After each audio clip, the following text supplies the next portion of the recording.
Well, let's come back to Lagos, where we're broadcasting from. The Lagos State Police Command in Nigeria's southwest has invited all parties involved in the alleged sexual abuse of a 10-year-old primary six pupil of Chrisland Schools. This is according to the Lagos State Police Public Relations Officer, Benjamin Hundeyin.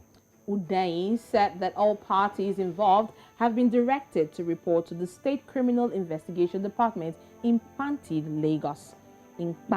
Lagos. Now, the parties involved include the school's head teacher, G.I. Azike, and the parents of the female pupil who alleged that their daughter was sexually abused during the school's participation in the World Schools Games at Dubai, United Arab Emirates.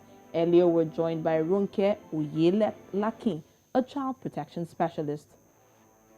The issue at hand takes a lot of efforts, and I'm sure the agencies involved, they are taking out time to thoroughly investigate. And looking at all that has happened in the past few weeks about children involved in little minor offenses and doing some other things that is actually calling out for parents to be watchful of their children and for us to go back to instilling the values.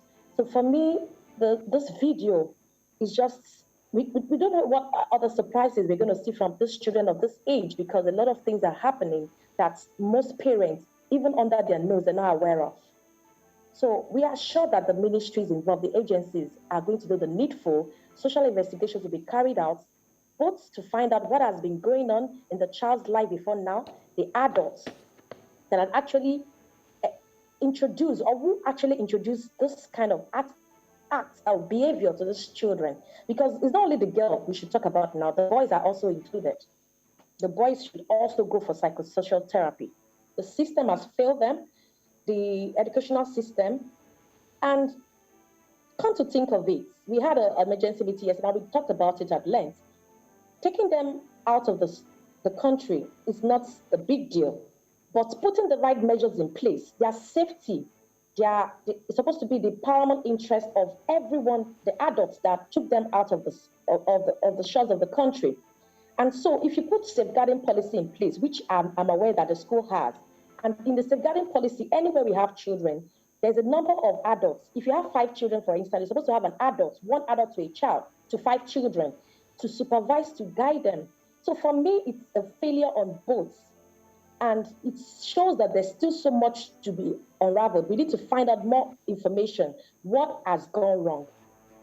And that's Runke Uyelakin, a child protection specialist there, breaking it down what should be done at this point after that sordid, or I would say very bad video all of a sudden surfaced on social media. And that story is still in the trends, of course, still on the front burner where people are talking about it. Well, underage or not, she has broken it down there, Oluchi. She's making it clear that a lot needs to be done at this point in time. Most times, most parents, all they do is fly their children out of the country, just as we saw in the earlier case that of a similar, of another situation which had to do with the death of a student, and some of the students who were involved or who were allegedly mentioned to be involved were flown out of the country. Well, it is a sad situation, but just like she said, orientation, rehabilitation is very important. Now, in the letter that was circulated, and that letter was sent from the school to the girl's parents in particular. Now, it was mentioned in that letter, because I saw the letter on social media, where they said the child should be punished. Punish was the first word used there, reprimanded and rehabilitated. So when you put a word like punish first before every other call to action, it makes people begin to wonder, is punishment the first thing that should be given to a child who is as young as 10 years of age, who has that kind of knowledge? I mean, why are we putting punishment first? Why are we not thinking of how the child got to that level? What brought about a child having such information and being so practical about it?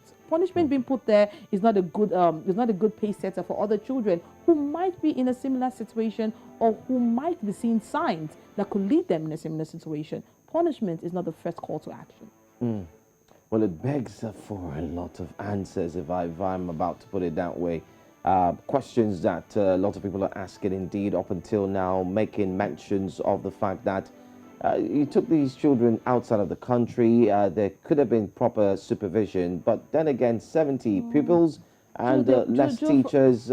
Questions upon questions, Oluchi. I mean, so many of them. The boys' room was separated, clearly separated from the girls' room. I mean, there were at least 6 floors in between the boys and the girls' room. So obviously, things must have happened. Now, let's also not forget that young teenagers at certain age become mischievous. They become curious. I went to a boarding house, so I know that after lights out, I used to come out of my room. After lights out, I jump and I do so many mischievous things. So those are just the natural response you get from children within that age range. But I'm pretty sure no school would sit down and allow the boys and the girls mix up in the room together intentionally. No school would allow that on a regular day. So there are certain parameters here that are probably not put out in public for everybody to see. But like we said, this is a case that we're still unraveling, and it's quite emotional at this point.